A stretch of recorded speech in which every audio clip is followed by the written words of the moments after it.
Please welcome to the show Jonathan Davis, an economist who's going to help us decipher whether these closures that we mentioned with the Maplins and everything is due to Brexit or maybe due to bad management. Welcome to the show, Jonathan. Hi, Alexis. Hello. So what's your take on this? Because Kevin and I, the ones that I read out as well, we are sort of becoming a little bit blasé with loads of sort of big high street names all of a sudden starting to disappear, and we don't really know why. I would say that the Brexit vote a year and a half ago has had an absolute minuscule effect on the UK economy. Okay, nothing, in effect, has changed. Nothing has altered. We haven't Brexited. But, Jonathan, before you move on, because you are talking to one simpleton at least, possibly two. I'll leave you guessing to who that may be. But you say it's had no effect. But can I just ask, the 15% fall in the pound since the Brexit vote, which has pushed inflation over 3%, has that had no effect at all on business? Surely. Have you actually looked at the chart of the pound? It's going back up, right? Or are you just quoting what every other pundit has quoted for the last 2 years? But it is a fact that there was a 15% drop, right? There are lies, damned lies, and statistics. The reality is that in 2007, you could get $2.10 for the pound. By 2009, it was at $1.35. By 2014, it was up to 170. By October 16, it was 120, and it's now 140. So my point is, the pound has been in a downtrend for years. The idea that the pound fell because of Brexit, well, I suggest you look at the month or 6 weeks before Brexit when the pound went up 5%. My point being, therefore, you can choose whatever date you want and you will get the answer that you want to get. No, the pound did not fall because of Brexit. The pound fell because of what we've been doing for decades, which is having interest rates too low for too long and borrowing too much. There is no reason for global finance to invest in the pound sterling. That's why it's been falling for decades. In fact, depending upon a view, it's been falling since 1914. But it drives me crazy when people say the pound fell because of Brexit. The pound's been falling forever.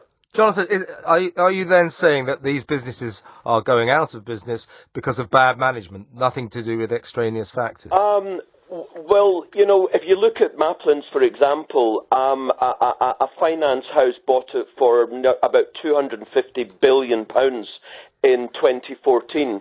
A few years later, it was bought for merely £85 million. And incidentally, the guys who bought it put the debt for the purchase onto the company's balance sheet. In other words, they bought it with borrowed money, which they then gave to the company. So, they were trying to turn it around. They bought it cheaply. They bought it for a song, in fact, with other people's money. So, credit to them for even trying. Clearly, when you've got Amazon and eBay and goodness knows how much they paid over the years for their premises, their 200 shops or rents, because property is stupidly priced, so rents are stupidly priced.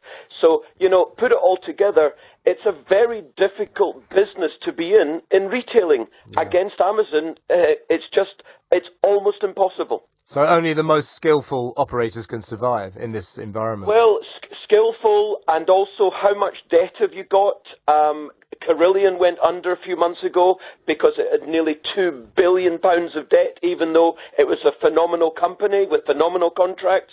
So, you have to look at the underlying causes of what's happening to businesses. They're being allowed to borrow whatever the heck they want to borrow because, let's face it, the banks are lending it. And let's face it, why are they doing it? Because they know when they hit the fan, they will always get bailed out. That's the underlying problem that, unfortunately, no one's talking about. Which, I can safely say that it has absolutely nothing to do with Brexit. And banks, as you said, if they do know that they're going to be bailed out, there's very, very little risk to them.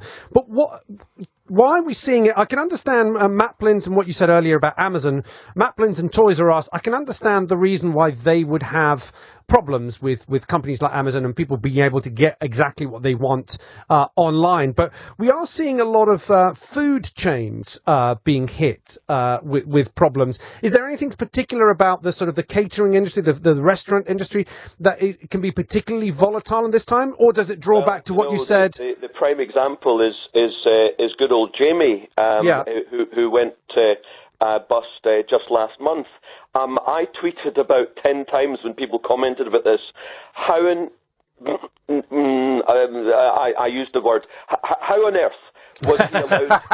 Well done, well done, Jonathan. Save me an Ofcom there. Well done. How on earth was a good cook allowed to borrow £71 million? These are the questions we should be asking. But, big picture on the economy. 10 years ago, the then government borrowed £1,000 billion. Now, you and I both know that's a lot of money, and handed it to bankers. By the way, I'm a capitalist, so this is not some communist claptrap, anti-bankers. I'm just telling you what happened. Clearly, when an economy, society gets into so much debt, it itself is going to make it difficult. And for the last 9 years, we've had extremely lackluster economic growth. And if you look at it in detail, the bulk of whatever growth we have had has gone to the top 10%. You're talking about all-time highs of employment, yes, on £9 an hour. Yeah. So, clearly, when you've got, let me make the point, when you've got such a swathe on relatively low earnings, that is going to impact detrimentally on the economy. Jonathan, do you, I know that you want to say that the businesses, and I have to say, I'm coming round. I never was on one side or the other, but I can understand how we can see the collapse of these companies as having nothing to do with Brexit. But do you think the uncertainty that we have with Brexit, even though, some may argue that Theresa May's speech yesterday did something to quell a little bit of that uncertainty, but how much of an impact is Brexit playing to the companies and to the economy today? Well, some companies in the service sector, who serve you your coffee, who serve you your breakfasts, we know that they've been heavily populated by East Europeans, and we hear anecdotally that they're finding it more and more difficult to get the staff. Well, tough luck. You just have to pay more. If they want to recruit the staff, well, welcome to the real world. If you can't make a profit with the economic conditions that you have, then you shouldn't be in business. The fact that you've been paying minimum wages for the last X years and living the life of Riley, well, things change. And things are changing. So this uncertainty, there isn't actually that much uncertainty because although, of course, we don't know what's going to happen 2019, 2021 and beyond, but that's irrelevant. Businesses aren't caring about that. They're caring about doing their business day to day and working through their day-to-day issues. If anything, the very, very largest businesses, they're the ones that can plan strategically. But I don't actually hear them saying that they're altering their business practices. It's the small, the retail, the restaurants, the coffee bars. Yeah, I can imagine they're having issues, but no one else really. Jonathan, you said earlier that Brexit, at the moment, obviously just being a concept rather than a reality, has had a minimal effect on the economy. What's your prediction after Brexit actually happens? Will it have a dramatic effect? What do you think? In 2016, when you had the entire establishment and the bulk of the media saying, if you guys vote for Brexit, we're all going to hell in the handcart. Just vote. Never mind actually Brexit. Just vote in the 23rd of June 2016. Well, clearly that was a stuff of nonsense.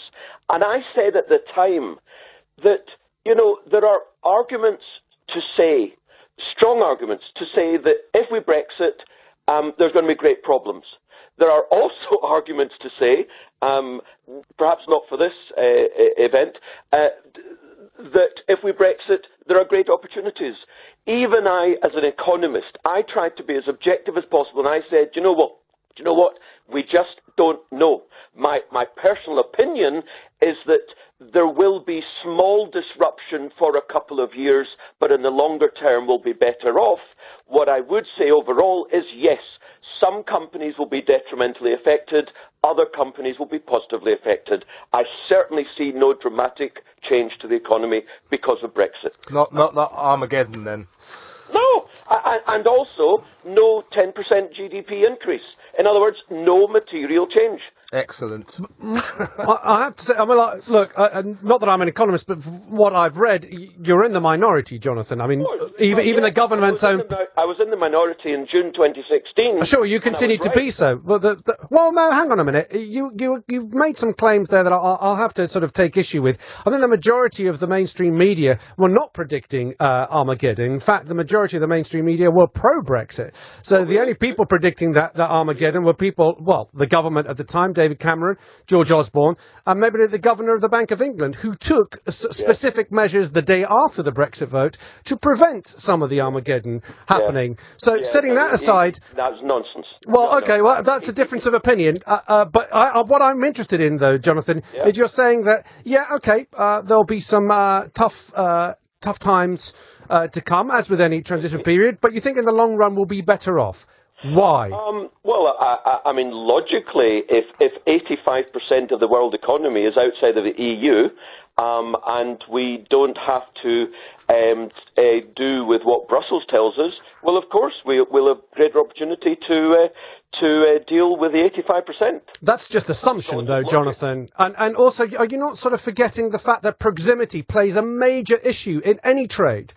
A trade that we'll do from across the planet is not going to be as efficient and as good for us as the one that we can do across the channel. That's total utter nonsense. If that was the case. I don't think that's total utter nonsense. If that was the case, why is China the biggest exporter in the world? Because China can afford to state fund most of its industries, which means that, for example, our steel goes down the pan because they can subsidise their steel, and they can do it that way. Look, it doesn't rely on proximity, does it? But what I'm getting to does not subsidise that. What I'm getting to, though, Jonathan, is and what my general problem has been with the Brexit issue is that it's all based on this assumption. You're saying, no, we're going to be much better off. How do you know? Well, I don't know, but it's going to be better. No one's actually giving anything concrete. I'm asking. I asked specifics. Everybody knows. My own personal opinion is that it's likely to be better in the longer term. That's what I said. Right, but what I'm trying to find out is what you're basing that on. I've just told you it's based on we'll have better access to 85% of the world economy.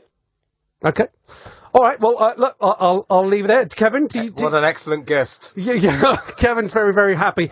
Jonathan Davis there, economist. Thank you so much for joining us.